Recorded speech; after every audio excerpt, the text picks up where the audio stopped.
Hello, back again for more. I want to expand on some of the stuff I talked about last time, and I could have jammed these two things together. They're kind of the same thing, but it would have gotten really long. So, last time we talked about believing that if we just gone back and done this one thing differently, everything would have been completely different. But you can't go back and change one thing without changing everything else. So, corollary to that, there's a corollary, I hear both. I always learn corollary. Anyway, the idea that you follow some rules or a protocol and you're going to get an expected outcome.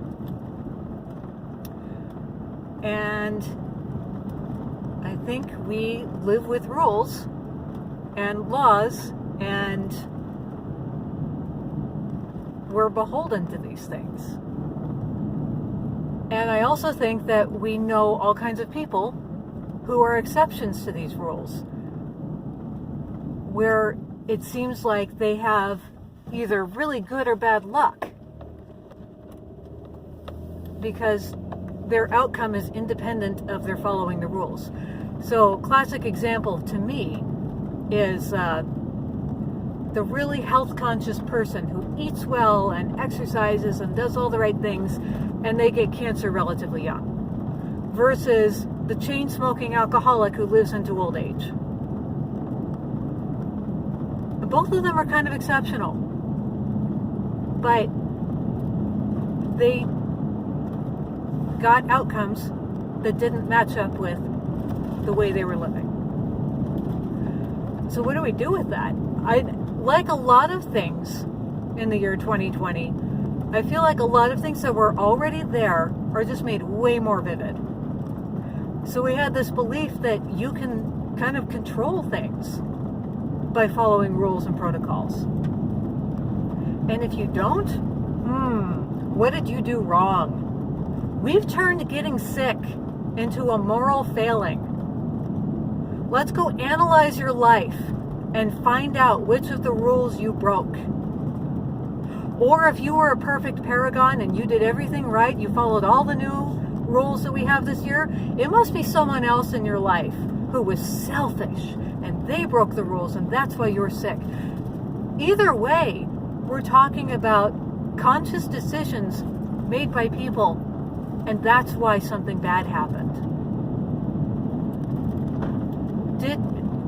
Did we never truly believe that you can do everything right and crap happens? Or have we just lost sight of that?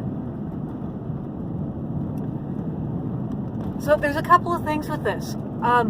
First of all, you have to trust that the rules were good to begin with. And I think that we've talked about before, a lot of the new things we're doing, they're new, they're not proven. We can find all kinds of exceptions where they worked or didn't work. It seems random. Here's a place where they worked, here's a place where they didn't. Okay? There's more going on than just that. And the other thing is that life isn't a mathematical formula. And this was something I had a really, really hard time with. I'm the kind of personality that I wanted it to be that formula where we know all the variables, you just plug in the numbers, and we'll get the outcome we expect. That was hard for me to learn. It was hard for me to learn that there are things you cannot control. And it goes both ways. You can't take full credit when things go well, but you can't take full blame when they go badly either. And I feel like there's a bias. There's a bias toward crediting luck when things go well in spite of not following the rules. And there's a bias towards assigning blame even if you've done everything right. Because we want to control things. We want to believe we're not living in a world where there are factors we don't even know what they are. That's the failing of that mathematical formula. You have to know what all the factors are, and we don't. Not only do we not know what they are, some of them depend on each other. So it's way more complicated than just, I'm going to risk the algorithm here. It's way more complicated than just masks plus social distancing plus staying home equals flatten the curve. There are other things involved. I'm going to tell you about a book that changed my life. The book is called Fooled by Randomness by Nassim Nicholas Taleb. I read it about 10 years ago. And I'm going to paraphrase this quote that just totally changed my life. He said, I'm going to repeat this point until I get hoarse. You cannot judge the merit of a decision based on the outcome alone, but only based on the information you had up to that point. Okay? You cannot judge the merit of a decision by the outcome, only by the information you had going in. Think about it. The outcome is the one thing you didn't know. If you had known the outcome, it wouldn't be a decision.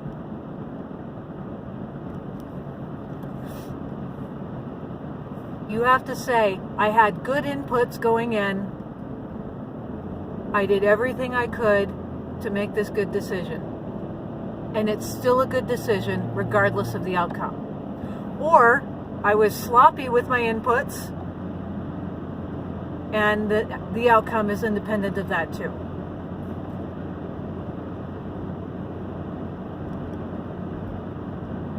If you're sloppy and you get a bad outcome, you knew you were going to get a bad outcome because you were making bad decisions.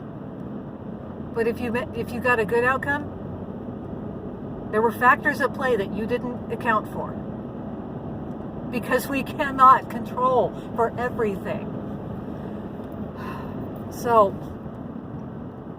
all we've been doing this year is saying, look, the cases are going up. There must be people out there who aren't doing the right things. What are the right things? We didn't have the evidence for those right things going into this. But now they've been canonized into the new scripture of what it means to be a human in 2020. And they've become more important than people. We have to serve these rules because these rules will keep us all safe. Never mind that they aren't proven to do that. Following the rules is now more important than actual human beings.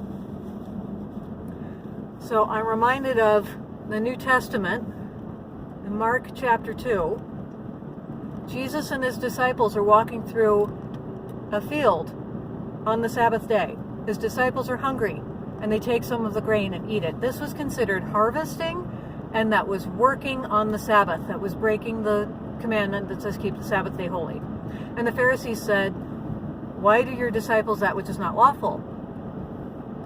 And Jesus said, the Sabbath was made for man, not man for the Sabbath. Why do you have the Sabbath day? Why do you have the commandment to keep the Sabbath day holy? That was to serve people. It was to give them a rest from their labors. It was to give them an opportunity to gather together and to worship. But they lost sight of that. They said the rule is more important than the people. We have to follow this rule. That's when people get hurt.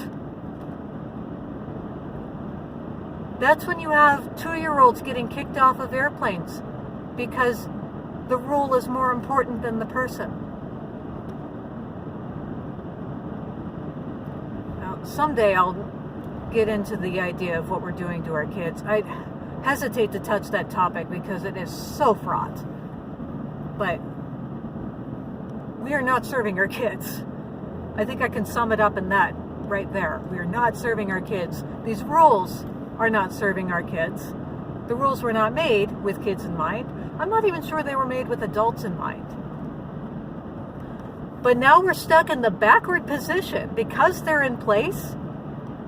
Like, it's on us to prove that they shouldn't be there.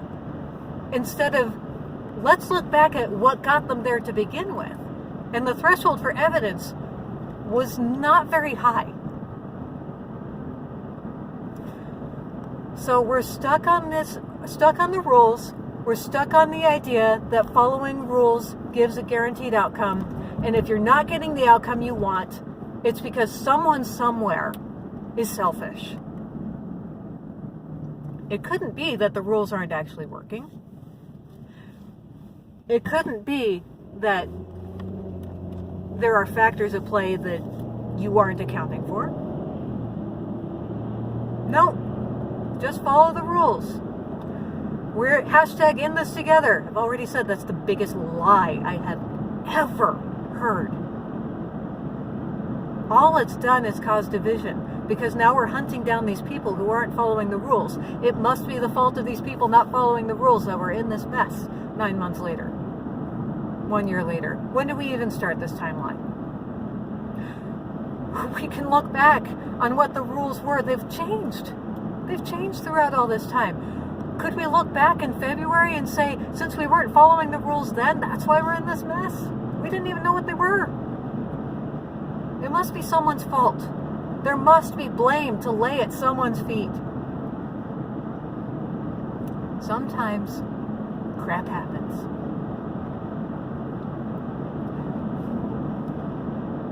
Do what you can, but realize that crap happens. And also realize sometimes you get a break. So, rules are rules is a horrible thing to say. In summary.